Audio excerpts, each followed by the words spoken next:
Tanda ko lahat. Pati kulugo sa puwet mo, tanda ko.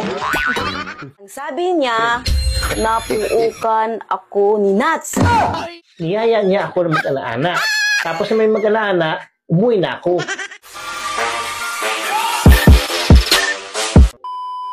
Hindi mo na siguro ako mahal dahil sobrang bungangira mo sa akin. Magtatagal ba ako sa'yo kung hindi kita mahal? So matatandaan mo pa ba lahat ng nakaraan natin mula nung sinagot mo ako? Tanda ko lahat. Pati kulugo sa puwet mo, tanda ko. Ikaw, saan mo ako unang dinala? At anong ginawa mo? Sa Anito Hotel kita unang dinala. Pangalan ng motel, Anito in... Sakto 6 PM. Pagpasok pa lang, gusto mo na kagad umiscore kahit wala ka pang hugas. Aba, tandang-tanda ah. Oo, mahal kita eh. Kaya lahat ng memories natin, tanda ko. Akin yung cellphone. Yan lang naman ang natandaan mo eh. Ano bang password nito? Ang password niyan, anniversary natin. Ano? Nabuksan mo na? Oo, okay na.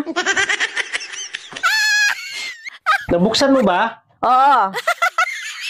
Anong password nito? Tanong ka ng tanong, matutulog na ako.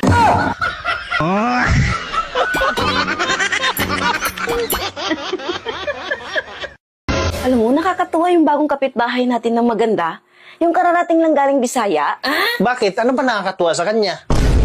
Ang tuwid-tuwid kasi niyang magbisaya. Walang halong Tagalog. Naku, huwag ka na magkipag-usap doon. Bakit? Nakakaintindi ka ba ng Bisaya? Hindi.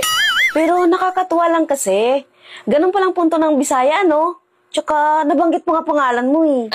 Ha? Nabanggit ang pangalan ko? Ano naman ang sabi niya? Bisaya pagkasabi eh. Ang sabi niya, napuukan ako ni Nats. Ano ba yung napuukan? Ang ibig sabihin nun ha, napuukan, natulungan sa Tagalog. Kasi naglaba kasi siya kanina, tapos di niya kayang buhatin, binuhat ko, kaya tinulungan ko siya. Yun yung ibig sabihin nun. Yun pala ibig sabihin nun? Oo, yun ang ibig sabihin nun. At saka wag na wag ka nang makipag-usap sa kanya, ha? O sige, sabi mo eh. Tsaka yung damit mo kahapon pa yan, hubarin mo kasi maglalaba ako. Tsaka marami-rami yung labahan, kaya papuukan mo ko pag naglaba ha, para mabilis mo tapos.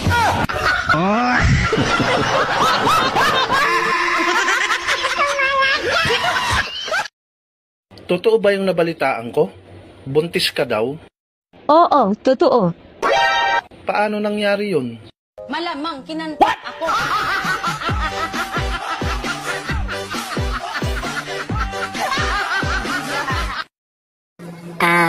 Mahal, kung magiging ulam ako, anong klaseng ulam naman yun? Isa kang buro.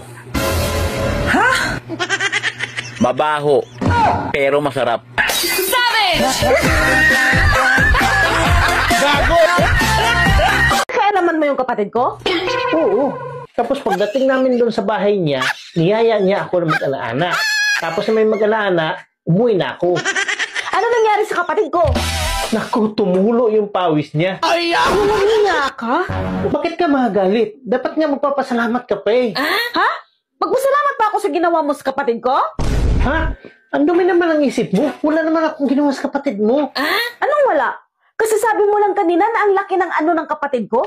Ibig sabihin, hinihipo mo? Tapos hindi ka pa nakontento?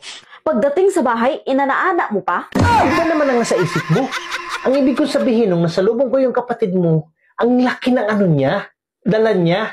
Kaya inano ko siya. Binuhat ko siya papunta sa bahay nila.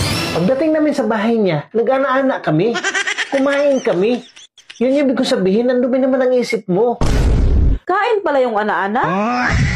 Uhan, yung kain, ana-ana yan. Ana-ana na tayo?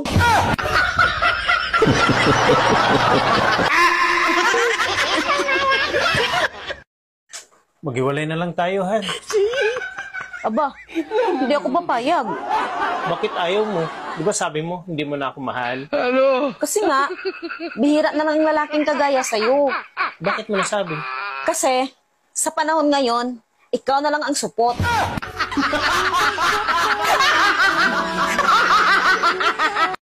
Ikaw, may ayos ka. Bakit? May asawa kang tao. Pag nakita ka ng gwapo, gumagawa ka ng paraan para mapansin ka ng mga lalaki. Bakit? Pangatlo ako sa mga babae mo. Nagre-reklamo ba ako? Pinapayuhan lang kita. Kaya pala yung ibang mga lalaki walang girlfriend. Kasi tatlo-tatlo yung sayo. Sa Kim! Gusto mo ikaw lang, ha? Kuya, Ah, para akong lalagnat eh. uminom ka ng parang gamot.